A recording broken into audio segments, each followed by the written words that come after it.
Hey friends, if you want to watch super hit movie Grease in English, then you must like this video. If you are visiting our channel for the first time, don't forget to subscribe to our channel. Friends, in today's video, the movie we're going to talk about is called Grease. We will talk about what this movie is and where you can watch it, all the interesting facts about this movie in today's video. I'm going to tell you, I am also going to give you all the information on which platform or on which satellite channel you will watch this movie. Also, we will talk in detail about the technical department, music department, pre-production, filming, post-production, budget, box office, collection of this film. We will also talk about the story of this film, and I will also give you a small review of the story of this film. Apart from this, we will discuss about the facts of this film, storyline, star cast, actors' performance in the film, and which character has played which role. That's why I request you friends to watch this video till the end. So let's start. Grease, a 1970s celebration of nostalgia for the 1950s, is now being resurrected on its 20th anniversary as 1970s nostalgia. But no revival, however joyously promoted, can conceal the fact that this is just an average musical, pleasant and upbeat and plastic. The musical is being revived not because it is invaluable, but because it contains an invaluable cultural icon, the singing, dancing performance of John Travolta. It is now clear that, slumps or not, comebacks or not, Travolta is an important and enduring movie star whose presence can redeem even a compromised Grease. This is not one of his great films. It lacks the electricity of Saturday Night Fever or the quirky genius of Pulp Fiction, but it has charm. If Travolta lacks the voltage of Elvis Presley, his obvious role model for this film, at least he's in the same ballpark, and Elvis didn't make such great movies either. The story, smoothed out and set in Southern California, involves a greaser named Danny Travolta, who has a sweet summertime romance with Sandy, an Australian girl, Olivia Newton-John. Making her character Australian was easier than coaching her American accent. When summer ends, they part forever. They think, only to find themselves at the same school, where Danny's tough guy image makes it hard for him to acknowledge the squeaky clean Sandy. The film recreates a 1950s that exists mostly in idyllic memory. For an alternative version, see Rebel Without a Cause. There are hot rods, malt shops, school dances, songs from the original Jim Jacobs and Warren Casey musical, and new songs written to fit the characters. It's fun, yes, but it doesn't lift off the screen. The only element that bears comparison with the musicals of the Golden Age is Travolta's performance, although in the 1950s at MGM, he would have been best friend, not star. One problem I always have watching the movie is that all the students look too old. They're supposed to be 16 or 17, I guess, but they look in their late 20s and don't seem comfortable as teenagers. One of my favorite performances is by Stockard Channing as Rizzo, the tough girl who forges ahead heedlessly after the condom breaks. She's fun, but were there 16-year-old girls like that in the 1950s? Call me a dreamer, but I don't think so. The movie's worth seeing for nostalgia or for a look at vintage Travolta, but its underlying problem is that it sees the material as silly camp. It neuters it. Romance and breaking up are matters of life and death for teenagers, and a crisis of self-esteem can be a crushing burden. Grease doesn't seem to remember that. Saturday Night Fever does. Grease is a 1978 American musical romantic comedy film directed by Randal Kleiser in his feature directorial debut, from a screenplay by Bronté Woodard and an adaptation by co-producer Allan Carr, based on the 1972 stage musical of the same name by Jim Jacobs and Warren Casey. The film depicts the lives of greaser Danny Zuko, John Travolta, and Australian transfer student Sandy Olsen, Olivia Newton-John, who develop an attraction for each other during a summer romance. Grease was released in the United States on June 16, 1978, by Paramount Pictures. The film was successful both critically and commercially, becoming the highest-grossing musical film at the time. Its soundtrack album ended 1978 as the second best-selling album of the year in the United States, only behind the soundtrack of the 1977 film Saturday Night Fever, which also starred Travolta, and the song Hopelessly Devoted to You. Was nominated for an Academy Award for Best Original Song at the 51st Academy Awards. The film also received 5 nominations at the 36th Golden Globe Awards, including for Best Motion Picture, Musical or Comedy, and 2 for Best Original Song for Grease and You're the One That I Want. In 2020, Grease was selected for preservation in the United States National Film Registry by the Library of Congress as being culturally, historically, or aesthetically significant. A sequel, Grease 2, was released in 1982, starring Maxwell Caulfield and Michelle Pfeiffer as a newer class of greasers. Few of the original cast members reprised their roles. As of 2023, a short-lived prequel television series, Grease: Rise of the Pink Ladies, debuted on Paramount Plus with a prequel film titled Summer Lovin', currently in production. Plot: in the summer of 1958, local boy Danny Zuko and vacationing Australian Sandy Olsen meet at the beach and fall in love. When the summer comes to an end, Sandy frets that they may never meet again, but Danny tells her that their love is only the beginning. At the start of the seniors' term at Randal High School, Danny resumes his role as leader of the T-Birds greaser gang, consisting of Duty, Sonny, Putsy, and his best friend Kenneki. Sandy's parents remain in America and enroll Sandy at Rydell, where she meets greaser girl clique the Pink Ladies, consisting of Frenchie, Marty, Jan, and leader Rizzo. Danny and Sandy recount their brief romance to their groups, Sandy recalling a romantic summer, and Danny implying a more physical experience. When Sandy finally says Danny's name, Rizzo arranges a surprise reunion at a pep rally where Sandy meets Tom, a jock, and Kenneki unveils his new used car, Greased Lightnin', which he plans on street racing after a restoration. Caught between his feelings and his bad boy reputation, Danny snubs Sandy in front of his gang, and she becomes upset. At a Pink Ladies pajama party, Sandy falls ill from drinking, trying a cigarette, and having her ears pierced by Frenchie. Rizzo, after mocking Sandy's wholesome and chaste personality, departs for sex with Kenneki in his car. They do not use a condom, as Kenneki discovers that the one he bought in the 7th grade has broken. They are disturbed by Leo, leader of the rival gang, the Scorpions, and his girlfriend Cha-Cha. After the slumber party comes to an end, Sandy realizes she still loves Danny after all.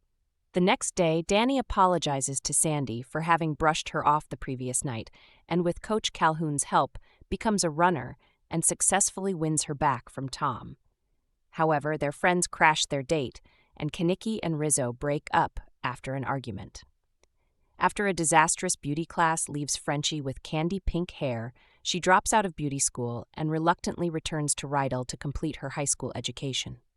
During the school dance, broadcast live on National Bandstand and hosted by DJ Vince Fontaine, Rizzo and Kenneki spite each other by bringing Leo and Cha-Cha as their dates. In a chaotic hand-jive contest, Danny and Sandy dance well, but just before the winners are announced, Sonny pulls Sandy away and Cha-Cha cuts in to win with Danny as Sandy storms out.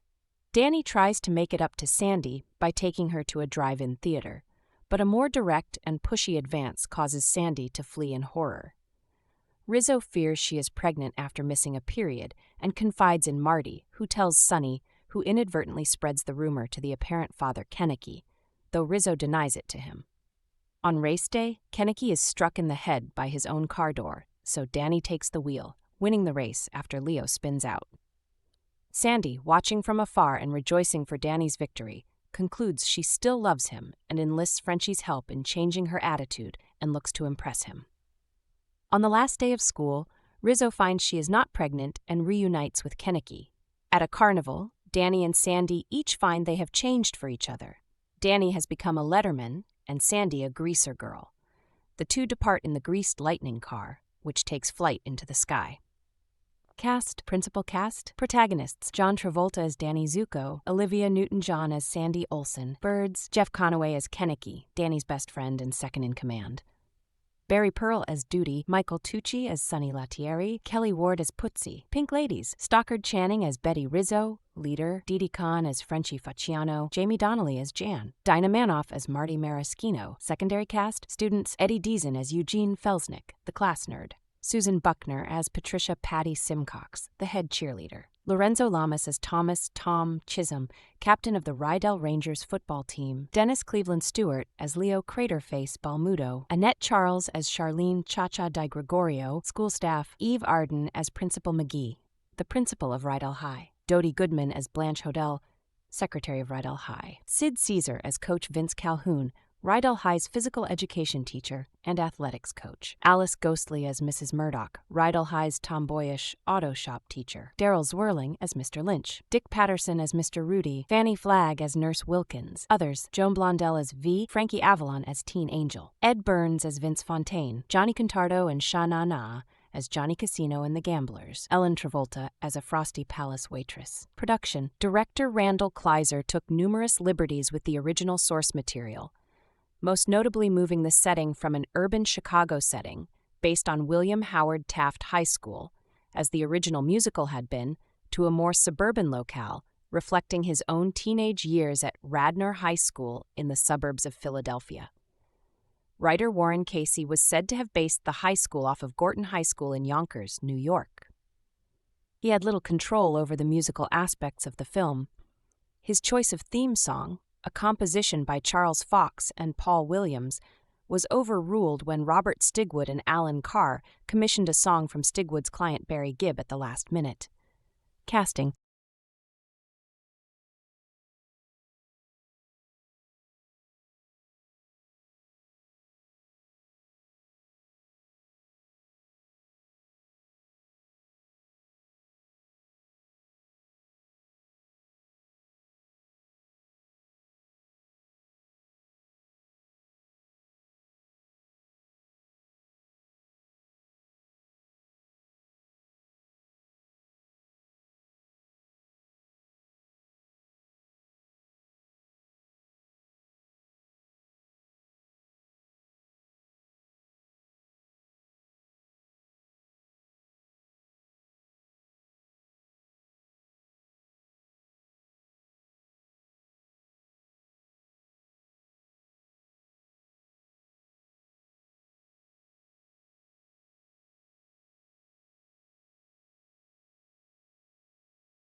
Lucy Arnaz auditioned for the part of Rizzo, but a talent client of Carr, Stockard Channing, was cast several years after her last major film role and debut in The Fortune.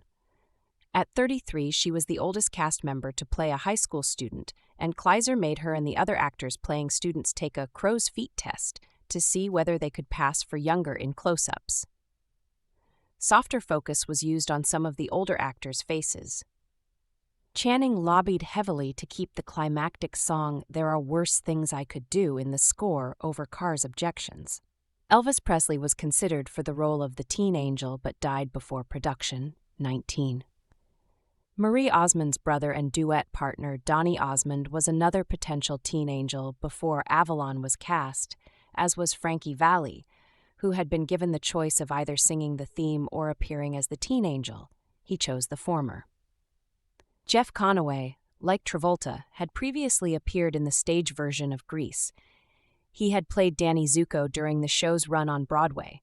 He did not get to perform Kenicki's featured number Greased Lightning due to Travolta's influence and desire to have that song for himself. Jamie Donnelly reprised her role as Jan from the Broadway show, the only cast member to do so, as her hair had begun to gray by this point. She had to dye her hair to resemble her stage character. Kelly Ward had previously appeared as a similar sarcastic supporting character in The Boy in the Plastic Bubble with Travolta under Kleiser. He was cast as Putzi, a mostly new character. Lorenzo Lamas was a last-minute replacement for Stephen Ford, who developed stage fright shortly before filming and backed out, and Mark Fidrich, who ran into conflicts with his full-time career as a baseball player.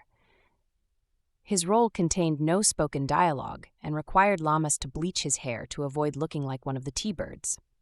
Adult film star Harry Reams was originally signed to play Coach Calhoun. However, executives at Paramount nixed the idea, concerned that his reputation as a porn star would hinder box office returns in the southern United States, and producers cast Sid Caesar instead.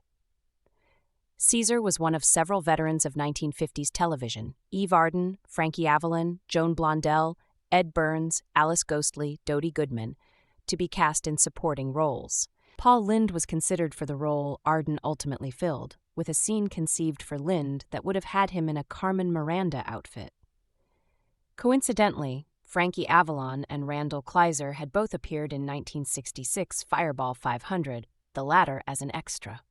Filming locations: the opening beach scene was shot at Malibu's Leo Carrillo State Beach, making explicit reference to From Here to Eternity. The exterior Rydell scenes, including the front parking lot scenes, the auto shop, the Summer Nights Bleachers number, Rizzo's There Are Worse Things I Can Do number, the basketball, baseball, and track segments, and the interior of the gymnastics gym were shot at Venice High School in Venice, California during the summer of 1977. The Rydell interiors, including the high school dance, were filmed at Huntington Park High School. The sleepover was shot at a private house in East Hollywood. The Paramount Pictures studio lot was the location of the scenes that involve Frosty Palace and the musical numbers Greased Lightning and Beauty School Dropout. The drive-in movie scenes were shot at the Burbank Pickwick Drive-In. It was closed and torn down in 1989, and a shopping center took its place. The race was filmed at the Los Angeles River, between the 1st and 7th Street bridges, where many other films have been shot. The final scene, where the carnival took place, used John Marshall High School in Los Feliz. Furthermore, owing to budget cuts, a short scene was filmed at Hazard Park in Los Angeles. Post-production: scenes inside the Frosty Palace contain obvious blurring of various Coca-Cola signs. Prior to the film's release, producer Allan Carr had made a product placement deal with Coca-Cola's main competitor Pepsi. For example, a Pepsi logo can be seen in the animated opening sequence, animated by John David Wilson at Fine Arts Films. When Carr saw the footage of the scene with Coca-Cola products and signage, he ordered director Randal Kleiser to either reshoot the scene with Pepsi products or remove the Coca-Cola logos from the scene. As reshoots were deemed too expensive and time-consuming, optical mats were used to cover up or blur out the Coca-Cola references. The blurring covered up trademarked menu signage and a large wall poster, but a red cooler with the logo could not be sufficiently altered, so was left unchanged. According to Kleiser, "We just had to hope that Pepsi wouldn't complain." They didn't.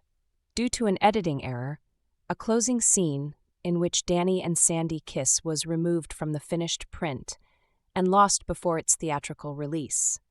The scene was preserved only in black and white. Kleiser attempted to have the existing footage colorized and restored to the film for the film's re-release in 1998, but was dissatisfied with the results. The scene is included as an extra on the 40th anniversary home video release, and Kleiser hopes to make another attempt at colorizing the footage that is effective enough for the footage to be inserted into the film as he originally intended by the time the film's 50th anniversary comes in 2028. Release: Grease was originally released in the United States on June 16, 1978, and was an immediate box office success.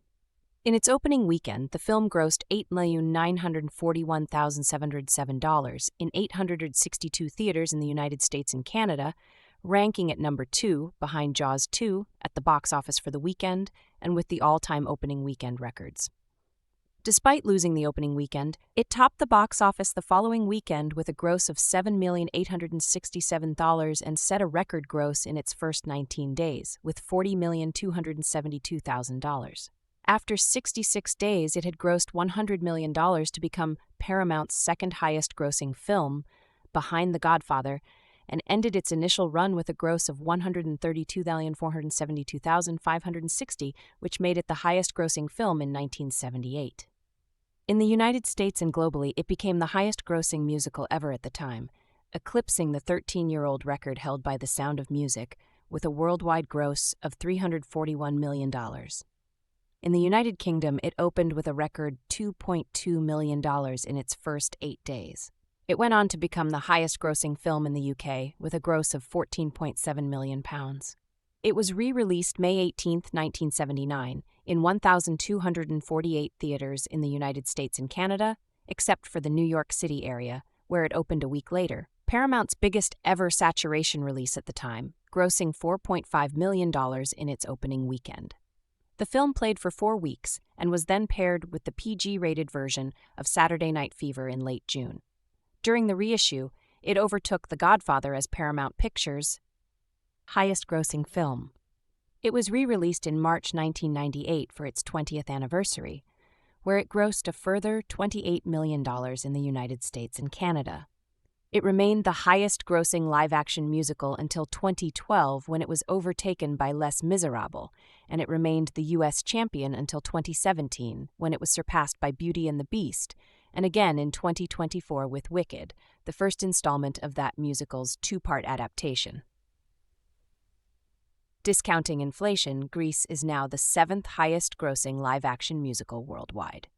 A further reissue for its 40th anniversary in 2018 grossed $1 million. To date, Grease has grossed $189,969,103 domestically and $206.2 million internationally, totaling $396 million worldwide.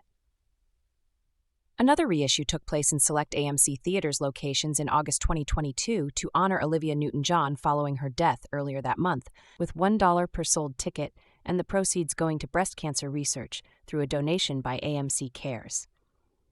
Similarly, in the UK, selected Merlin Cinemas venues also reissued the film during August, but partnered with Macmillan Cancer Support with a contribution of £1 per ticket sold. Reception. Grease is considered by many as one of the best films of 1978. Metacritic, which uses a weighted average, assigned the film a score of 70 out of 100 based on 15 critics, indicating generally favorable reviews.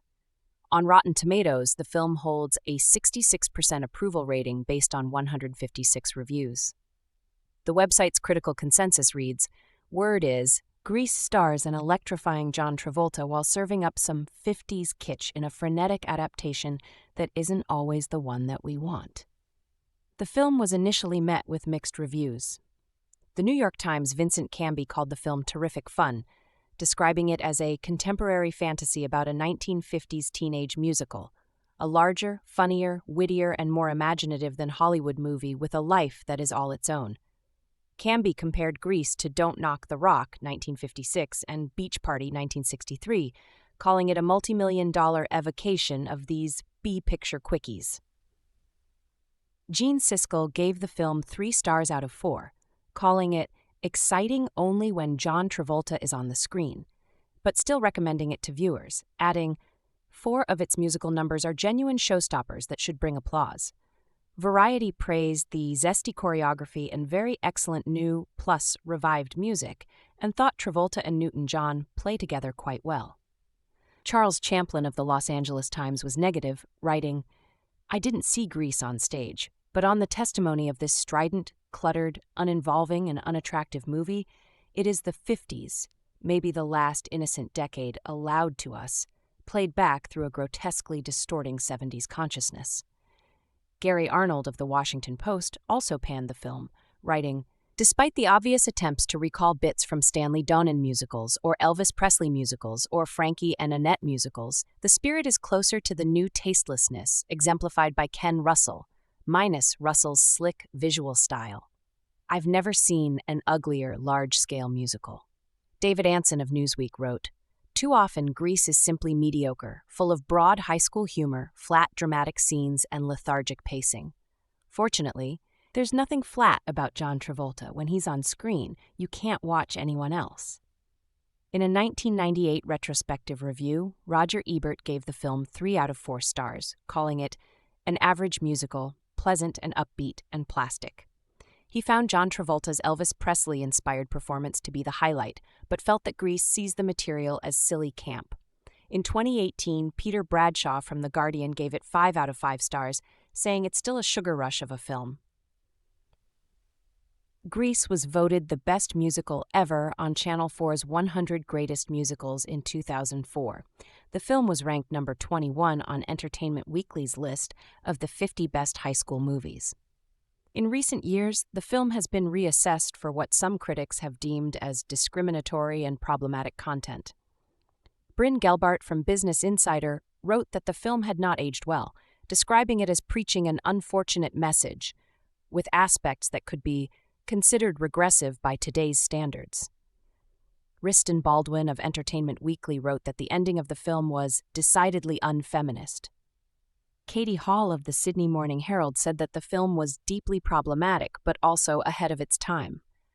Joe Hildebrand of News.com defended the film, saying that it isn't horribly sexist and offensive, it's just that its characters say and do horrible, sexist and offensive things. In short, they're a lot like, well, people. A 2020 showing of film on the BBC drew complaints from viewers and renewed criticism. Olivia Newton-John responded to the criticism, calling the comments silly and saying that the film isn't meant to be taken so seriously. Home media? Grease was released in the U.S. on VHS by Paramount Home Video in 1979, 1982, 1989, 1992, and 1994. The last VHS release was on June 23, 1998, and was titled the 20th Anniversary Edition following a theatrical re-release that March. This one was THX certified and consisted of widescreen and pan-and-scan full-screen versions. On September 24, 2002, it was released on DVD for the first time. On September 19, 2006, it was re-released on DVD as the Rockin' Rydell edition, which came with a black Rydell High T-Bird jacket cover, a white Rydell R. Letterman sweater cover, or the Target-exclusive Pink Ladies cover. It was released on Blu-ray disc on May 5, 2009. On March 12, 2013, Grease and Grease 2 were packaged together in a double-feature DVD set from Warner Home Video. In connection with the film's 40th anniversary, Paramount released Grease on 4K Ultra HD Blu-ray, and DVD on April 24, 2018. On June 16, 1978, John Travolta and Olivia Newton-John danced their way into theaters. The 110-minute adaptation of Grease, directed by Randal Kleiser, would become a summer box office draw and enduring TV staple. The Hollywood Reporter's original movie review is below. If you think that Saturday Night Fever has everything, wait until you see Grease. This super abundant Robert Stigwood / Allan Carr production, based on the long-running Jim Jacobs Warren Casey musical, throbs with the rhythms of the 50s, but it has the feel of now. While I can't claim any special expertise on such dances as the jitterbug and others, their beat will be immediately recognizable by today's disco devotees. Grease is like American Graffiti in its bridging of the generation gap through a top 40s score and a plot that plays up the naivete of a more innocent era, which was still considered plenty dangerous by its elders, who were scandalized by Elvis the Pelvis. Dominating the film is John Travolta, in effect repeating his Fever performance, but demonstrating again that his is a particularly charismatic screen personality. Under choreographer Patricia Birch's inventive supervision, his dancing is better this time out. So is his singing, often in tandem with Olivia Newton-John. But these are pluses quite apart from the vulpine grin, the greasy kid stuff hairdo, and the air of easy amiability that invests his persona. Travolta is a presence, as were Brando, Dean, and Presley in their day. And in Grease, its makers use it to the maximum. Only slightly less so is the blonde, delicately featured Olivia Newton-John, already triumphant in that vast new world of rock concerts and records. She can tear the house apart with a number like You're the One That I Want with Travolta, and still project a youthful innocence and vulnerability totally in keeping with the character she has been asked to portray. She's a kind of 70s Debbie Reynolds, and I project for her the same cinematic longevity, if she so chooses. On the other hand, Kleiser, whose Peeg and Portrait of Grandpa Doc have to be among the most moving short films ever produced, proves again that he is enormously effective with actors. Quite apart from his stars, he is adept at maneuvering such veterans as Eve Arden, Frankie Avalon, Joan Blondell, and Ed Burns through their paces, as well as such relative newcomers as Stockard Channing, Jeff Conaway, Didi Conn, and Jamie Donnelly. He has a gift for unforced stylization, as in the Greased Lightning and Beauty School Dropout numbers, but can also sustain an unforced naturalism in his youthful cast for the purely expositional passages. Grease looks marvelous, thanks to Bill Butler's agile camera work, with takes that are often merely seconds long. John F. Burnett's editing contributes importantly to the overall dynamic, and I can only conclude that the decision to cut back to plot before a musical reaches its climax lay outside his province. Bronté Woodard's script is bright enough never to take itself too seriously, but the underlying strength of Grease is its music. The original score for the show, supplemented by some Sha Na Na specials and songs by John Farrar and Louis St. John, all augmented by Dolby Sound. Arthur Knight Grease? American musical film released in 1978, starring Olivia Newton-John and John Travolta, that follows the adventures of a group of high school students in the late 1950s. Grease is the highest-grossing musical film of the 20th century and is based on, but differs significantly from, the Broadway musical of the same name. Summary: teenagers Sandy Olson, Newton-John, and Danny Zuko Travolta meet at the beach in the summer of 1958 and fall in love while Sandy's family is visiting California on vacation from Australia. When they have to part at the end of the summer, Danny assures a fretful Sandy that it's only the beginning. A lively animated title sequence by British animator John Wilson of Fine Art Films follows, underscored by the film's iconic eponymous song, Grease, written by Barry Gibb of the Bee Gees and performed by Frankie Valli, lead singer of the Four Seasons. Grease expertly combines Valli's doo-wop crooning with a funky 1970s beat, a nod to both the decade in which the movie is set and the decade in which it was produced. While the song plays, the animation introduces the film's main characters by depicting their morning routines as they get ready for school. Back in the live-action world of the film, it's the first day of school at Randal High School, where Danny and his crew of greasers who call themselves the T-Birds prepare to start their senior year. The other T-Birds, Kenicky, Jeff Conaway, Duty, Barry Pearl, Sonny, Michael Tucci, and Pootsie, Kelly Ward, joke with one another about what they did over their summer break. Danny tells them he met a girl at the beach. At lunchtime, Sandy, now also a student at Randal, as her parents decided to stay in California, meets the Pink Ladies, a clique of girls that includes Frenchie, Didi Conn, Jan, Jamie Donnelly, and Marty, Dinah Manoff, and is led by the sharp-tongued Rizzo, Stockard Channing. The group exclusively socializes with the T-Birds. Danny and Sandy arrive together at a big school dance, which is hosted by popular television show National Bandstand and televised as a high school dance contest. However, Danny goes on to win the dance contest, performing with an ex-girlfriend of his, and Sandy storms off. To make it up to her, Danny takes Sandy on a date to the drive-in theater, where he asks her to wear his ring, which she accepts. He bungles the date, however, by being too pushy in his attempts to initiate physical intimacy, and Sandy leaves on foot. Danny laments her departure in the song Sandy. Also at the drive-in, Rizzo confides to Marty that she thinks she might be pregnant. Sonny overhears and spreads the word, which eventually reaches Kenicky, the presumed father. Kenicky confronts Rizzo, who tells him the baby is someone else's. The next day, as the T-Birds prepare for their race against the Scorpions, Rizzo reflects on her reputation as a fallen woman, performing the song There Are Worse Things I Could Do. At the race, Kenicky gets concussed by his own car door, and Danny is compelled to race in his place. Sandy watches from afar as Danny triumphs over the leader of the Scorpions, and she vows to become the kind of cool girlfriend befitting Danny's tough guy reputation, enlisting Frenchie's help to achieve the transformation. Shortly thereafter, as the school year comes to an end and the Rydell student body celebrates with a carnival, Rizzo joyfully informs Kenicky that her alleged pregnancy turned out to be a false alarm. Sandy debuts her new look, emerging from a crowd sporting permed hair, skin-tight black leather pants that Newton-John apparently had to be sewn into, and high heels and smoking a cigarette. Danny swoons over her, and the two sing, "You're the One That I Want."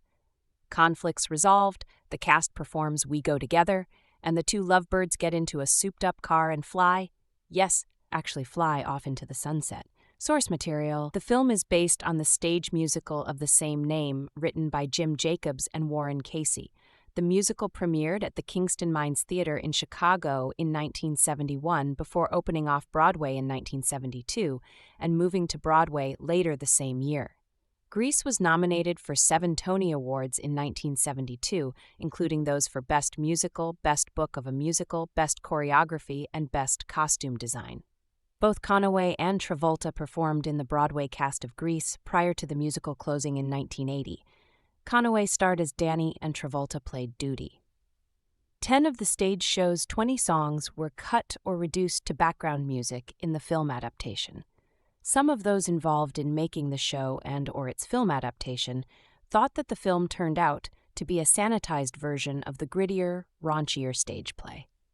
Production and casting. Grease was directed by Randal Kleiser and filmed during 15 weeks in the summer of 1977 with a $6 million budget.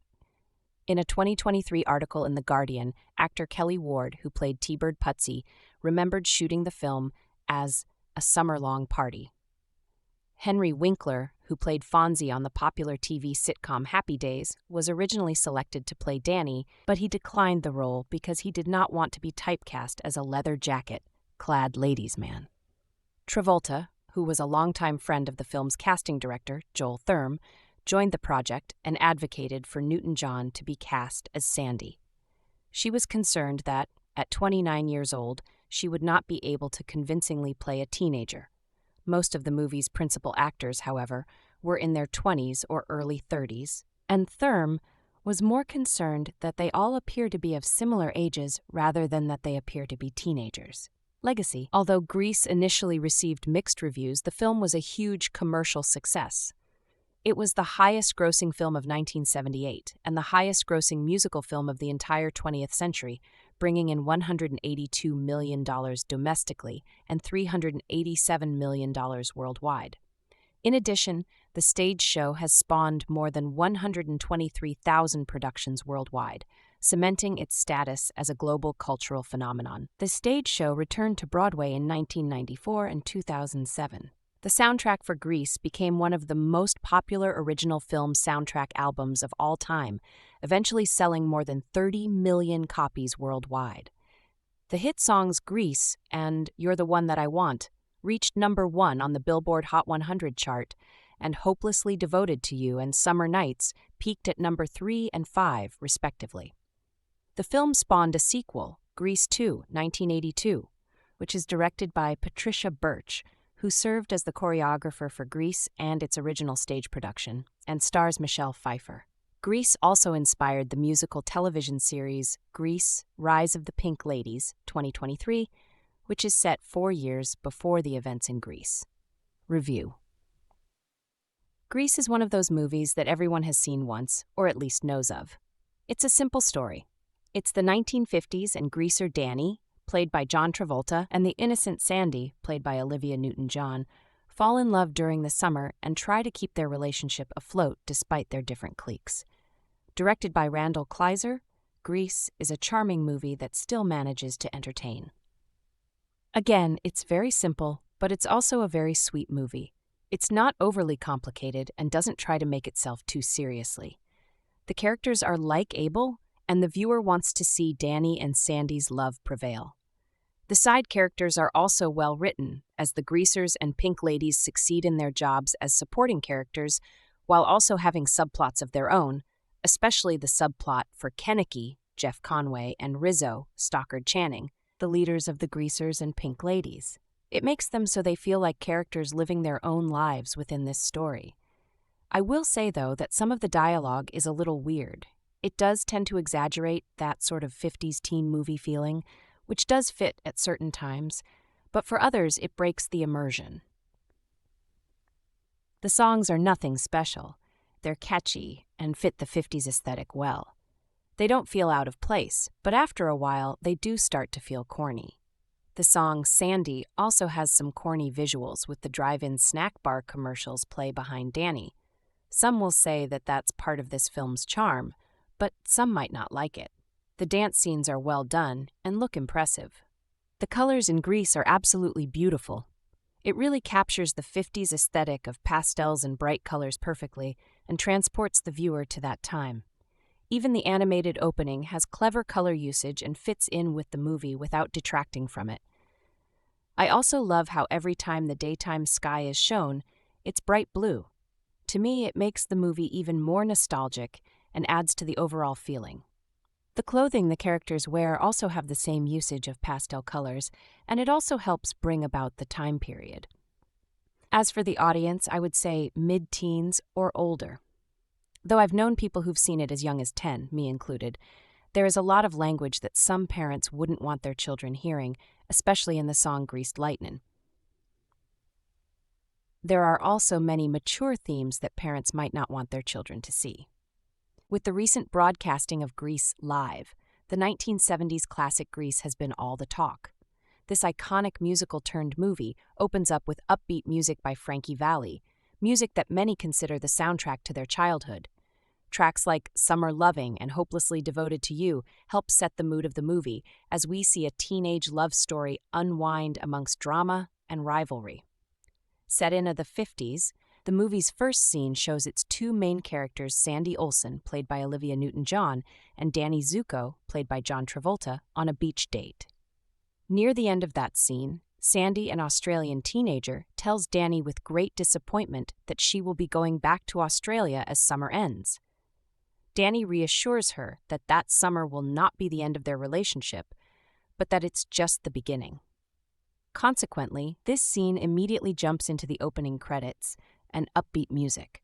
The play on words recited by John Travolta at the end of the beach scene was a clever way to start the movie. Clearly, Danny refers to his summer romance not ending, but also to the beginning of the movie. This jump cut effortlessly introduces the movie, leaving the watcher anticipating what is to come. To complement the 50s greaser vibe of this movie, director Randal Kleiser and screenwriters Bronté, Woodard, and Allan Carr revolve the movie around the T-Birds, Pink Ladies, and later Scorpios, all local gangs. As summer ends and class begins at Randal High School, Sandy does not go back to her country. She coincidentally starts school at the same one Danny attends.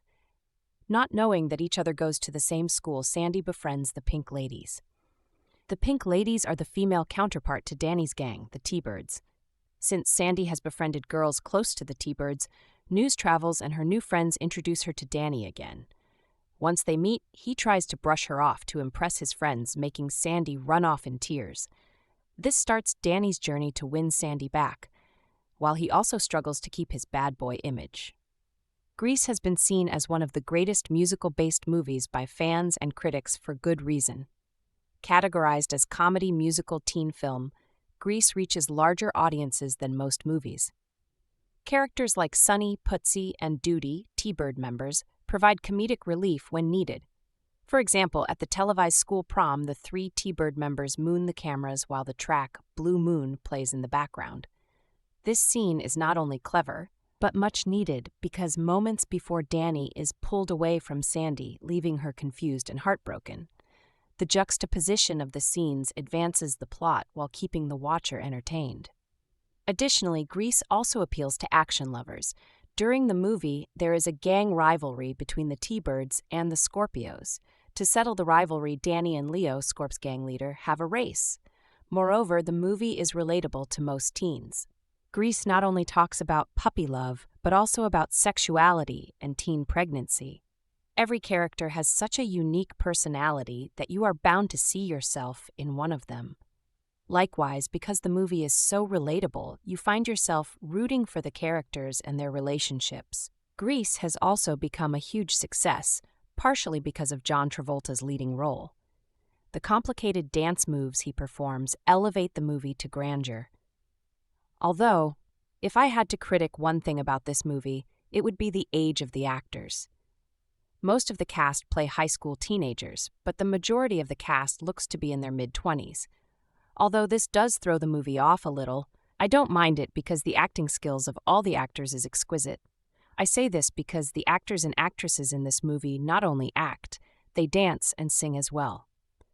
All of the actors accomplish this effortlessly. To add, the outstanding feature of this movie is the music. Sandy's voice, among others, is simply angelic. The way the actors sing the songs with such emotion makes the watcher want to sing along, because the movie is able to accomplish this. The watcher feels like they are part of the movie. The story becomes more than just a movie. Furthermore, although there were multiple climactic scenes, the most memorable one was the end scene. Danny cleans up his image and proves his love to Sandy and that he has changed his. The track, "You're the One That I Want," gives the watcher what they all have been hoping for. The main characters get back together. To add, not only is the scene beautifully choreographed, the tracks are super catchy, and we see the most growth in the characters. Sandy transforms from a super innocent teen to a greaser's dream chick. In the complete opposite manner, Danny cleans his acts and image. Grease is not only worth seeing for nostalgia, but because both the plot and soundtrack are top-notch. That is why I would give this movie a 5 5s and would recommend that everyone watches it at least once, if not more. What happened to the Danny Zuko I knew at the beach? With this stunned and plaintive cry, Olivia Newton-John introduces the main theme and narrative dynamic of this still very enjoyable 1978 movie based on the original stage musical, which is now on re-release. Newton-John plays Sandy, and she'd met such a sweet boy over the summer, enjoying a more or less platonic beachside romance and imagining she would never see him again once she went back to Australia.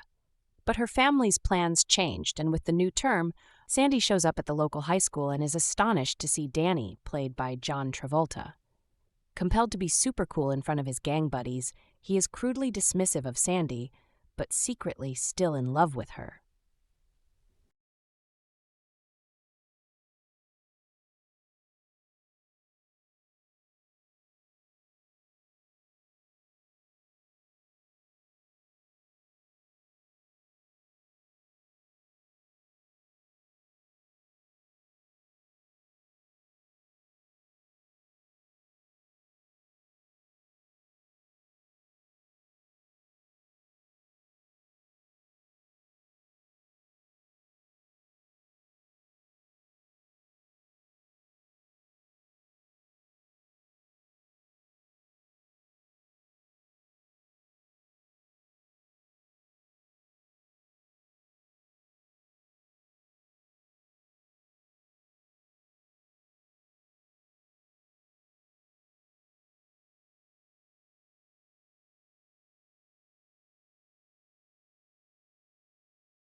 Many fans of movie musicals recall Grease with fondness.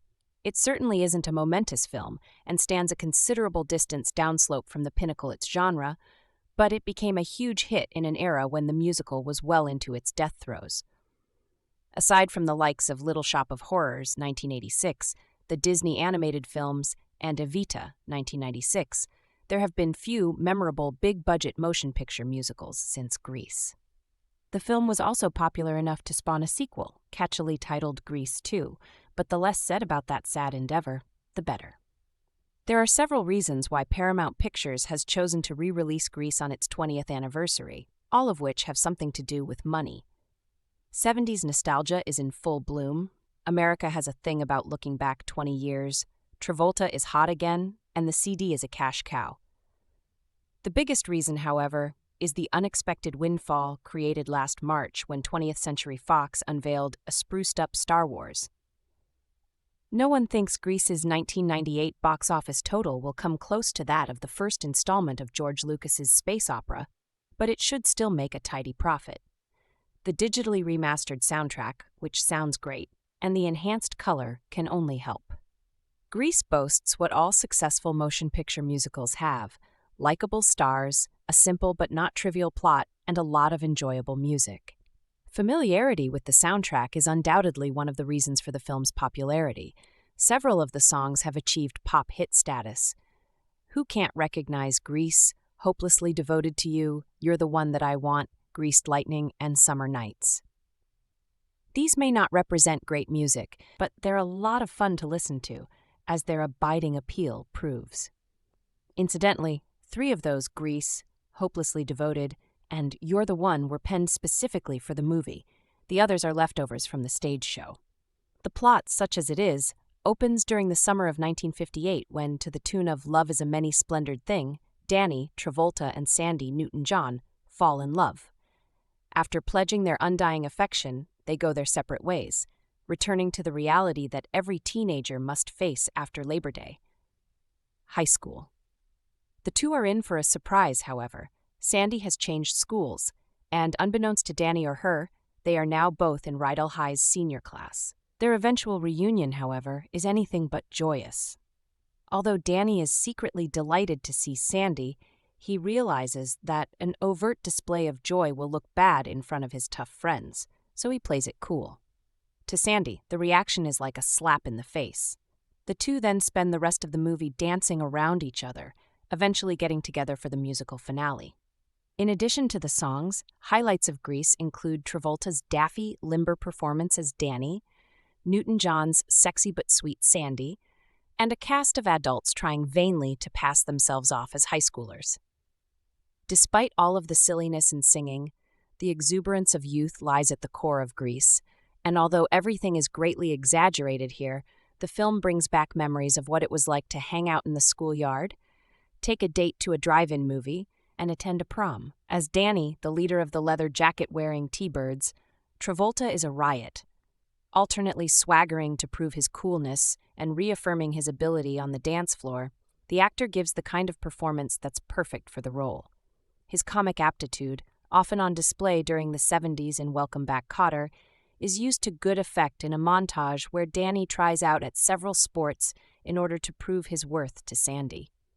Meanwhile, Newton-John is equally solid, even though, at the time, she was far better known for making records than movies. Sandy's transformation from shy wallflower to leather-clad babe is one of the film's best-remembered moments. During that sequence, I especially like the panicked glance Sandy casts at her friends when she's not sure what to do with the cigarette.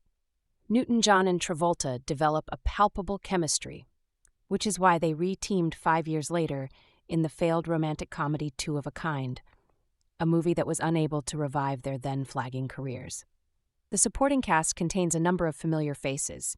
The T-Birds are played by Jeff Conaway, Barry Pearl, Michael Tucci, and Kelly Ward, while their female counterparts, the Pink Ladies, are Stockard Channing as the tough-talking Rizzo, Dee Dee Kahn, Jamie Donnelly, and Dinah Manoff. Frankie Avalon, the teen idol who spent a lot of time in the 60s on the beach with Annette Funicello, has a cameo as an angel. Eve Arden of Our Miss Brooks is Principal McGee.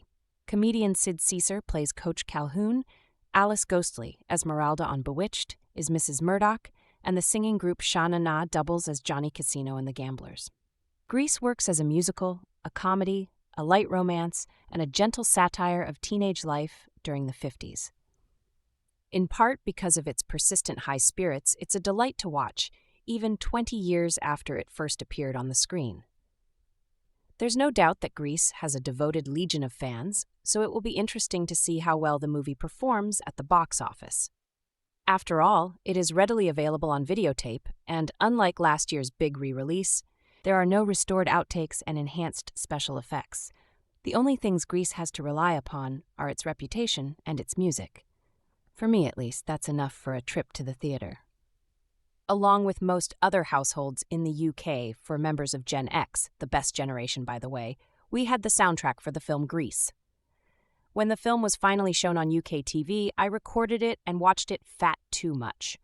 It was a go-to film for a time when I was young, but this was stopped when I asked my brother's new girlfriend if she liked the film and soundtrack. She frowned and said, "It's a bit tacky." This stayed with me. How could I have been into something so lacking in sophistication and tacky? My love for Grease abruptly ended. I found myself recently revisiting the film when it was shown on TV again. Would I cringe and snigger whilst wondering how I could have possibly have watched such rubbish as a child? No, I loved it. For those who have been living under a rock since 1978, the film concerns the holiday romance between Danny Zuko and Australian Sandy Olsen. As Sandy finds that her family are staying on in America rather than returning to Oz, she starts at Randal High School, not knowing that Zuko attends there. She also doesn't know that he is the leader of a greaser gang known as the T-Birds. This leads to the tough and streetwise Danny she meets, rather than the sensitive and caring Danny she knew from her summer holiday. Sandy is taken under the wind of a girl gang known as the Pink Ladies, led by the inimitable Rizzo. I love how there's another layer to the wit within the film that completely went over my head when I was a kid. Grease is full of filthy references as the teenagers' characters, most of whom look like they're actually at least 35, are unabashedly full of hormones and lust, except the pure and virginal Sandy. And so we get fantastic blink and you'll miss them gags, such as a car door being slammed on Danny's erection at the drive-in after he tried to get it on with Sandy, and the appearance of the cling film during the greased lightning sequence. And then there's the music, which is just as steeped in nostalgia and a lost era as the film's visuals and narrative are. And just like the rest of the film, the songs are just as funny. Possibly the greatest of these is the beauty school dropout sequence, resplendent with Frankie Avalon. Surreal, hilarious, and utterly inspired. But there are also poignant musical moments, such as Sandy singing Hopelessly Devoted to You and Rizzo's There Are Worse Things I Could Do. This isn't a one-note movie. Grease originally started as a stage musical on Broadway in 1972 and was instrumental in a revival of all things 50s Americana in the 70s, which continued with American Graffiti and Happy Days. The film imbues the same wistful nostalgia, which is gleefully part fact, part fiction, as times gone by normally are when viewed through rose-tinted glasses. This doesn't matter a jot, however, as Grease is still a fantastic piece of escapism. In fact, there's very little difference between this and, say, John Waters' Crybaby, which just goes to show what a fantastic era both films draw inspiration from, and how close to the bone and risque they are. Truthfully, there's something perversely right about the fascination with Grease, a movie whose entire appeal is, essentially, nostalgia for an era where nostalgia meant yet a different era. Despite the film's rose-tinted rear-view mirrors and Ipana-worthy cheeriness, it's not so much the wedding singer of its day as it is the Boogie Nights. Both films are painfully mired in the decade of their making, looking back in great reverie toward the time a full generation passed, with the decade in between representing, more or less, the film's antagonist. The eternal, will always be together youth of the 50s was portrayed by a generation who was ready to cash in the social advances of the 60s in exchange for the pleasure principle, not to mention an era where big-budget musical films could still be a box office draw. That Grease was the #1 box office hit of 1978, just goes to show how hard audiences were willing to try to will the past into the present. Those droves weren't sending Grease up Rocky Horror style singing, "Who put the coke in the bop-she bop-she bop?"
Of course not. This is the sunny, wholesomely ribald musical of 50s nostalgia and one of the greatest movie musicals of all time, back on the big screen where it belongs. A musical for the whole family, although certain lines and lyrics will sail over the heads of younger T-birds and pink ladies. It's universal enough to be inoffensive to most, yet just naughty enough to have the tiniest frisson of illicit thrill. The director and cast bring everything to the screen, investing every moment of the musical with an adorable energy that more than compensates for their conspicuous anachronisticism. Grease is one of my earliest cinematic memories, and to be honest, it's probably a toss-up between it and The Rescuers, for which film I saw first in a cinema. I do remember coming out of the cinema with my mum and going with her straight to Boots to buy the soundtrack LP, a gorgeous fold-out vinyl album long since lost to a spring-clean or format upgrade of long ago. I remember the movie's incredible power to revive itself, like some kind of leather-jacketed, bequiffed revenant every time it was shown on TV. We're way back in the early days of home video here, so TV was still the place to catch classic movies and dominate the playground for months thereafter. Obviously, I was going to leap at the chance to share this personal cultural touchstone with the Craglings, 11 and 5, on the big screen, and, of course, both absolutely loved it. Regardless of the rumors and revelations of some of its cast members now, there's an almost timeless innocence to its saucy sha-na-na nanigans, an infectiousness to its catchy and eminently sing-alongable songs, and a warm familiarity to every word, note, and beat of the script, which is carved into memory with all the reverence and exactitude accorded to the likes of Star Wars. Sure, to me now, someone a few years beyond even the film's generous casting limits, some of the movie's clunkier moments are more obvious, especially on the big screen. The Scorpion Gang, a curious hybrid of 50s street punk and Village People-style Leatherman. They like their beer cold, their TV loud, and their convertibles fa-lamming, never really amount to anything. And to this day, after innumerable rewatches, I still cannot fathom why Danny's friends help abduct Sandy from the dance floor, leaving Danny to finish off his hand jive in a near Oedipal pas de deux with cougar before her time Cha-Cha de Gregorio. It doesn't really matter, though, because the dancing is worth it in the end. Easily taken for granted, Travolta's effortless dancing underlines his prodigious talent in how hard the rest of the cast have to work just to keep up with him. The tables turn when it comes to singing, of course, although Travolta never comes near Brosnan in Mamma Mia levels of tortured desperation. He's got his work cut out matching the candy-sweet tones of Newton-John's Sandy. Stockard Channing and Jeff Conaway round out a superb lead cast, and while the supporting characters are good value, it's by packing the faculty of Rydell High with veteran performers like Sid Caesar, Eve Arden, and Joan Blondell that Kleiser pulls the ace out of his sleeve, their world-weary cynicism puncturing the bubblegum fantasy just enough to keep things from descending from sugar rush to sugar coma. It has to be said, the 4K 40th anniversary restoration is merciless in exposing director Randal Kleiser's liberal use of varying degrees of soft focus to flatter his cast. Kleiser packs the screen with everything, throwing in the kitsch and sinking the depth of field to hide the wrinkles, and despite how bizarre it all should be, it works.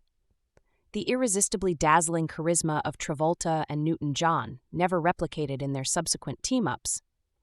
The classic song and dance numbers of Jim Jacobs and Warren Casey, with a little help from John Farrar and Barry Gibb, and the capturing of a very specific 50s vibe, ensure that the film and its questionable moral of how a girl can get the boy of her dreams if only she's willing to dress slutty enough will be around for generations to come. Travolta's performance. Although in the 1950s at MGM he would have been best friend, not star one. Problem I always have watching the movie is that all the students look too old. They're supposed to be 16 or 17, I guess, but they look in their late 20s and don't seem comfortable as teenagers. One of my favorite performances is by Stockard Channing as Rizzo, the tough girl who forges ahead heedlessly after the call me a dreamer, but I don't think so. The movie is worth seeing for nostalgia or for a look at vintage Travolta, but its underlying problem is that it sees the material as silly, camp, It neuters it. Romance and breaking up are matters of life and death for teenagers, and a crisis of self-esteem can be a crushing burden. Gree doesn't seem to remember that Saturday Night Fever does what happened to the Danny Z I knew at the beach with this stunned and plaintive cry. Olivia Newton-John introduces the main theme and narrative dynamic of this still very enjoyable 1978 movie based on the original stage musical, which is now on re-release. Newton-John plays Sandy, and she'd met such a sweet boy over the summer, enjoying a more or less platonic beachside romance, and imagining she would never see him again once she went back to Australia. But her family's plans changed, and with the new terms, Andy shows up at the local high school and is astonished to see Danny, played by John Travolta. Compelled to be super cool in front of his gang buddies, he is crudely dismissive of Sandy, but secretly still in love with her.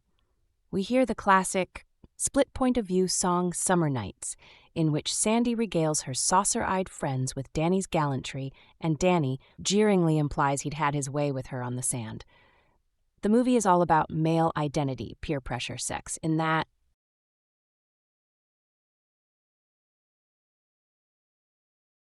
the title had overtones of Greaseball Blonde.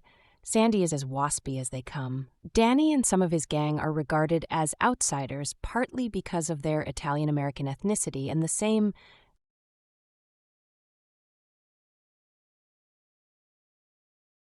John Travolta through to family audiences who might have been chary about his more adult movie sensation. Saturday Night Fever, the year before it was part of the 70s fashion for 50s.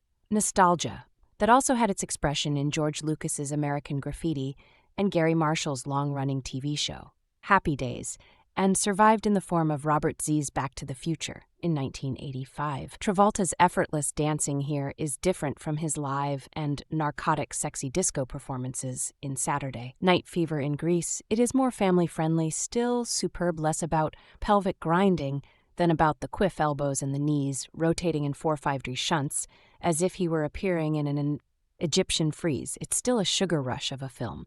Other information about this film, Grease, is a perfect way to become immersed in the recent past. Not only was it one of the top box office draws in 1978, but it capped off a decade of 50s frenzy that began ironically with the off-Broadway opening of the play Grease.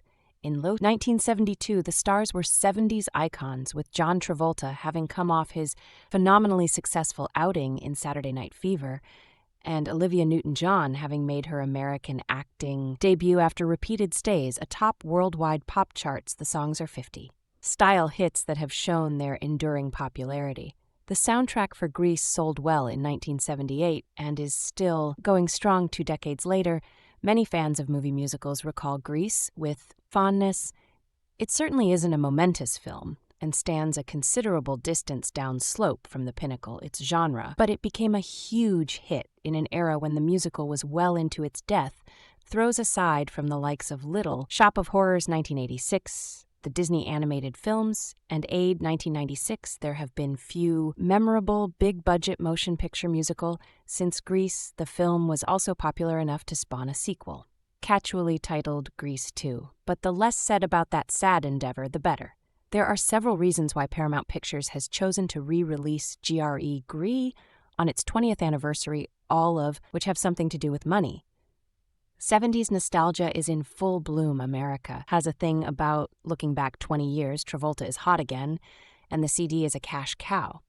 The biggest reason, however, is the unexpected windfall created last March when 20th Century Fox unveiled a spruced-up Star Wars no one thinks. Grease's 1998 box office total will come close to that of the first installment of George Lucas' space opera, but it should still make a tidy profit. The digitally remastered soundtrack, which sounds great, and the enhanced color can only help Grease boasts what all successful motion picture musicals have: likable stars, a simple but not trivial plot, and a lot of enjoyable music. Familiarity with the soundtrack is undoubtedly one of the reasons for the film's popularity. Several of the songs have achieved pop-it status. Who can't recognize Grease, Hopelessly Devoted to You, You're the One That I Want Greased, Lightning, and Summer Nights? These may not represent great music, but they're a lot of fun to listen to, as they're abiding appeal proofs Incidentally, 3 of those Grease Hopelessly Devoted and You're the One were penned specifically for the movie. The others are leftovers from the stage show. The plot, such as it is, opens during the summer of 1958, when to the tune of Love is a Many Splendored Thing, Danny Travolta and Sandy Newton-John fall in love after pledging their undying affection. They go their separate ways, returning to the reality that every teenager must face after Labor Day High School. The 2 are in for a surprise. However, Sandy has changed schools, and unbeknownst to Danny or her, they are now both in Ryle High senior class. Their eventual reunion, however, is anything but joyous. Although Danny is secretly delighted to see Sandy, he realizes that an overt display of joy will look bad in front of his tough friends. So he plays it cool to Sandy. The reaction is like a slap in the face. The 2 then spend the rest of the movie dancing around each other, eventually getting together for the musical finale. In addition to the song's highlights of Grease include Travolta's daffy limber performance as Danny Newton, John's sexy but sweet Sandy, and a cast of adults trying vainly to pass themselves off as high schoolers. Despite all of the silly and singing, the exuberance of youth lies at the core of Grease. And although everything is greatly exaggerated here, the film brings back memories of what it was like to hang out in the schoolyard, take a date to a drive-in movie, and attend a prom. As you Danny, the leader of the leather jacket, wearing to birds Travolta is a riot, alternately swaggering to prove his coolness and reaffirming his ability on the dance floor. The actor gives the kind of performance that's perfect for the role. His comic aptitude, often on display during the 70s in Welcome Back. Cotter is used to good effect in a montage where Danny tries out at several sports in order to prove his worth. To Sandy, meanwhile, Newton-John is equally solid, even though at the time she was far better known for making records than movies. C's transformation from shy wallflower to leather-clad babe is one of the film's best-remembered moments during that sequence. I especially like the panicked glance Sandy casts at her friends when she's not sure what to do with the cigarette. Newton-John and Travolta develop a palpable chemistry, which is why they returned 5 years later in the failed romantic comedy 2 of Andy, a movie that was unable to revive their then flagging careers. The supporting cast contains a number of familiar faces. The T-Birds are played by Jeff Conaway, Barry Pearl, Michael Tucci, and Kelly Ward, while their female counterparts, the Pink Ladies, are Stalker Channing as the tough-talking Rizzo, DD, Jamie Donnelly, and Damn Mano Frankie Avalon, the teen idol, who spent a lot of time in the 60s on The Beach with Annette Funicello, has a cameo as an angel Eve Arden of Our Miss. Brooks is Principal McGee comedian. Sid Caesar plays Coach Calhoun Alice. Ghostly Esmeralda on Bewitched is Mrs. Murdoch, and the singing group, Sean A.D., doubles as Johnny Casino and the Gamblers. Grease works as a musical, a comedy, a light romance, and a gentle satire of teenage life during the 50s, in part because of its persistent high spirits. It's a delight to watch, even 20 years after it first appeared on the screen. There's no doubt that Grease has a devoted legion of fans, so it will be interesting to see how well the movie performs at the box office. After all, it is readily available on videotape, and unlike last year's big re-release, there are no restored outtakes and enhanced special effects. The only things Grease has to rely upon are its reputation and its music. For me, at least, that's enough. For a trip to the theater on June 16, 1978, John Travolta and Olivia Newton. John danced their way into theaters. The 110-minute adaptation of Grease, directed by Randal Kleiser, would become a summer box office draw and enduring TV staple. The Hollywood Reporter's original movie review is below. If you think that Saturday Night Fever has everything, wait until you see Grease, this super abundant Robert Stigwood S.L. Allan Carr production based on the long-running Jim Jacobs SLW Warren Casey musical throbs with the rhythms of the 50s, but it has the feel of now. While I can't claim any special expertise on such dances as the jitterbug and others, their beat will be immediately recognizable by today's disco devotees. Grease is like American Graffiti in its bridging of the generation gap through a top 40 score, and a plot that plays up the naivete of a more innocent era, which was still considered plenty dangerous by its elders who were scandalized by Elvis. The pelvis dominating the film is John Travolta, in effect repeating his Fever performance, but demonstrating again that his is a particularly charismatic screen personality under choreographer Patricia Birch's inventive supervision. His dancing is better this time out, so is his singing, often in tandem with Olivia Newton-John, but these are pluses quite apart from the vulpine grin, the greasy, kid-stuff hairdo, and the air of easy amiability that invests his persona Travolta is a presence, as were Brando, Dean and Presley in their day, and in Grease its makers use it to the maximum.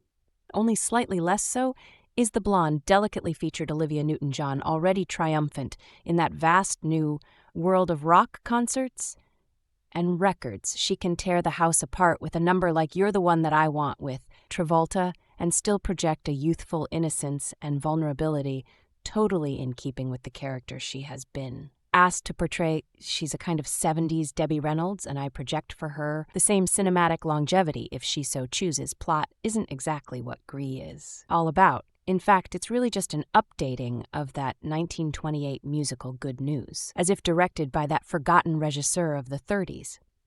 Mark Sandrichai. School student Travolta had met Newton-John on summer holiday, fallen in love, and now that the holidays are over, expects never to see her again. But after boasting of his conquest to his pals, he discovers that she has been transferred to his school. Though aching inside, he has to maintain his macho image with his friend's first misunderstanding. Then he wins a dance contest in her presence with a former Loveboat Annette Charles' second misunderstanding, and so it goes until prodded by his love for the girl. Travolta wins a drag race in Los Angeles' concrete river bottom, and his track letter. Olivia falls into his arms. This musical bridge is more than one generation gap. Its high school students seem more like college dropouts, but what makes it work is its youthful vitality, the tremendous energy and imagination expended on its virtually wall-to-wall song and dance number. Patricia Birch, who choreographed the original Broadway production, is literally tireless in making everything work for camera, in which he is joined by the youthful Randal Kleiser, making his directorial debut in theatrical features, while his trickiness reminded me of Sandrich, as when he intercuts Travolta and Newton-John duetting on Summer Dreams, but to two separate groups of listeners. His exuberant camera moves have all the Panakin style of Stanley Donen at his tap, very best, as in The Pajama Game. Clearly, Kleiser is a talent to be watched and nurtured the visual rhythms that he builds to ACC Company. The songs seem to rise out of the music, then take over on their own, although often curiously truncated ending before the excitement they generate has been allowed a proper climax. On the other hand, Kleiser, whose P and Portrait of Grandpa Doc have to be among the most moving short films ever produced, proves again that he is enormously effective with actors. Quite apart from his stars, he is adept at maneuvering such veterans as Eve Arden, Frankie Avalon, Joan Blondell, and Burns through their paces, as well as such relative newcomers as stalker Channing Jeff Conaway, Didi Khan, and Jamie Donnelly. He has a gift for unforced stylization, as in the Greased Lightning and Beauty School Dropout numbers, but can also arseed naturalism in his youthful cast. For the purely expositional passages, Grease looks marvelous thanks to Bill Butler's agile camera work, with takes that are often merely seconds. Long John F. Burnett's editing contributes importantly to the overall dynamic, and I can only conclude that the decision to cut back to plot before a musical reaches its climax lay outside his province. Bronté Woodard's script is bright enough never to take itself too seriously, but the underlying strength of Grease is its music. The original score for the show, supplemented by some Shauna specials and songs by John Farrar and Louis St. John, all augmented by Dolby sound, more detail. If you can't be an athlete, be an athletic.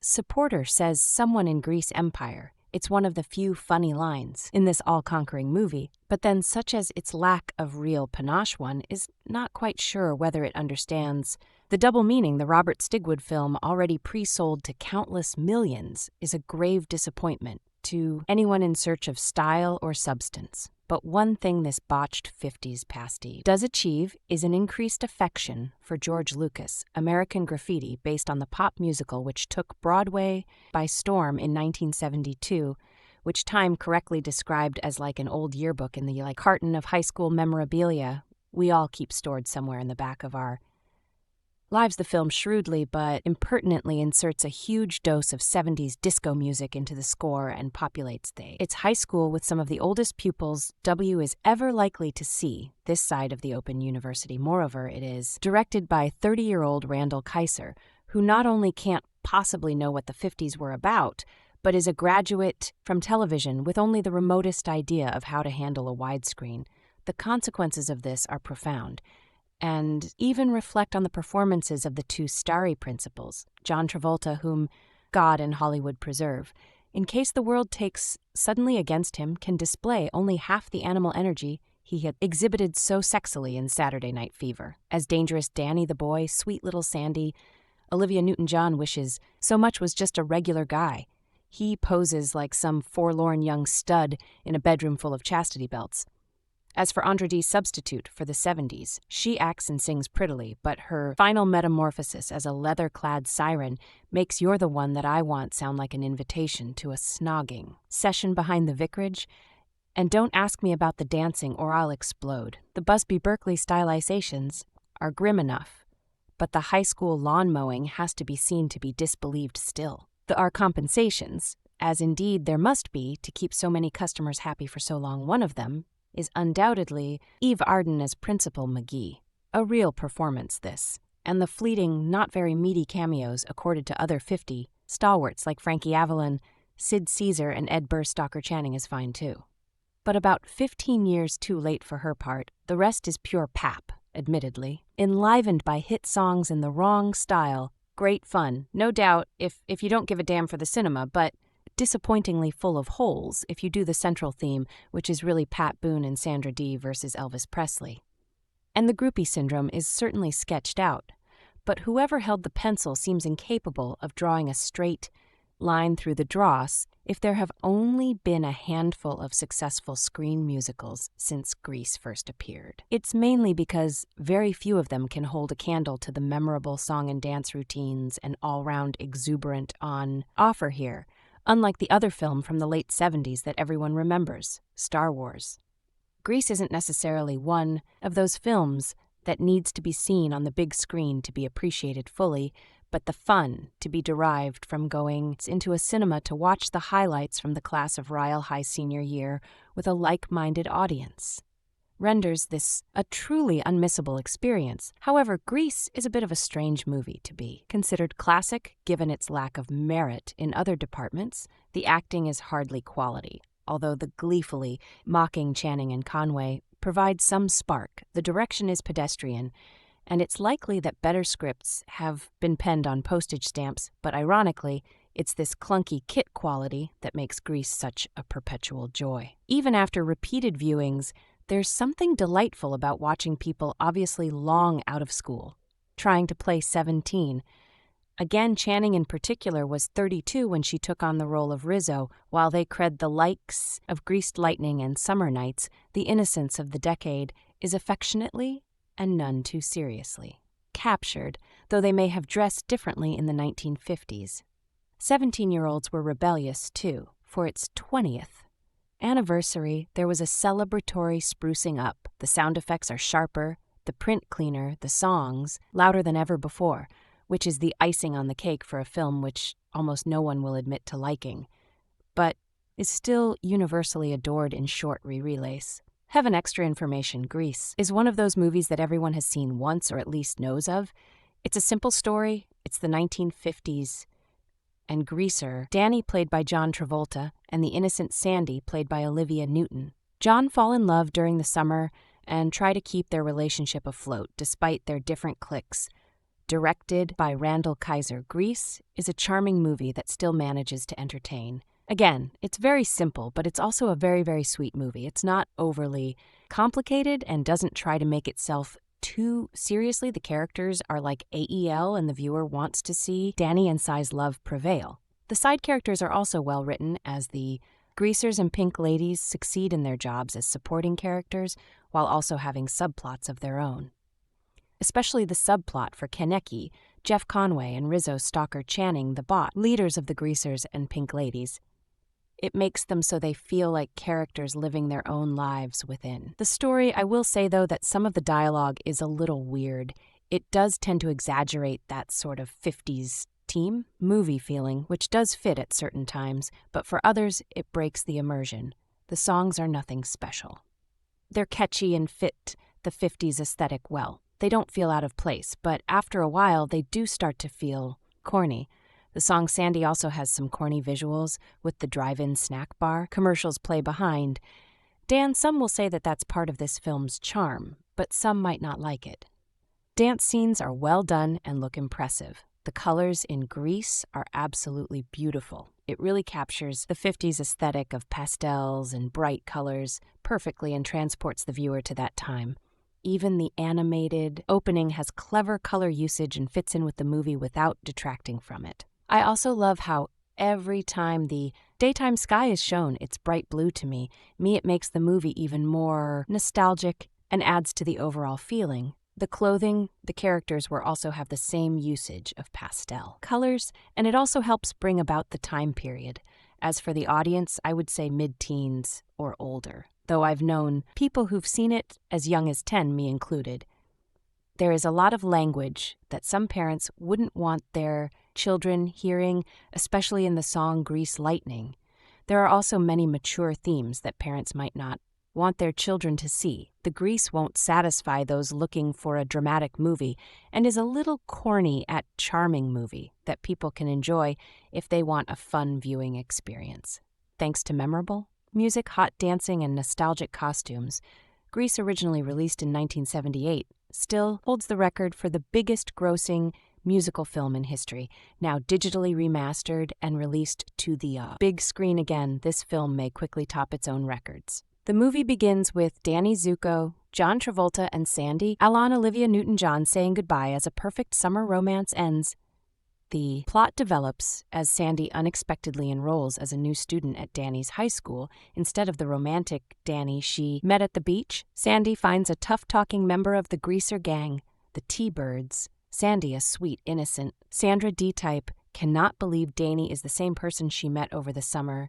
The film progresses through the school year with song, dance, and dialogue. The T-Birds and Pink Ladies enjoy normal teenage activities like building hot rods and dancing on a more serious side. Though still set to music, they also face such decisions as dropping out of high school to get a job and the possibility of an unwanted pregnancy. Through it all, Danny and Sandy must discover how a relationship can work between two seemingly opposite personalities. The anticipated happy ending is achieved by an unexpected plot twist. On the surface, this film seems like lots of fun. We leave the theater singing and maybe dancing the Chan Jive. However, hidden behind great music, we find a film that it is not exactly family viewing. We are subjected to none of the usual nudity, with the exception of a 1-second mooning shot or violence and only mild profanity. Yet the messages which oppose Christian values are clear. The film aimed at teenagers glorifies premarital sex under drinking and smoking for this Christian generation. Grease may not be the word because its values are in direct contrast to the word. This film, directed by Randal, Kleiser. Screenplay by Bronté, Woodard. Adaptation by Allan Carr, produced by Robert Stigwood. Allan Carr starring John Travolta, Olivia Newton-John, Stalker Channing, Jeff Conaway, Eve Arden, Frankie Joan Blondell, Burns, Caesar Alice, Ghostly Dodie Goodman, Shanana Cinematography, Bill Butler, edited by John If Barrett, music by Michael Gibson, production companies Allan Carr, Enterprises, Stigwood Group, distributed by Paramount Pictures, release date June 16th, 1978, running time 110 minutes, country. United States language, English, budget $6 million, box office at $36.3 million. So guys, this is the review of Grease movie and some information about how do you like our today's video. Please let us know by commenting. And if you like this video, please like it, share, and don't forget to subscribe to our channel. Thanks for watching.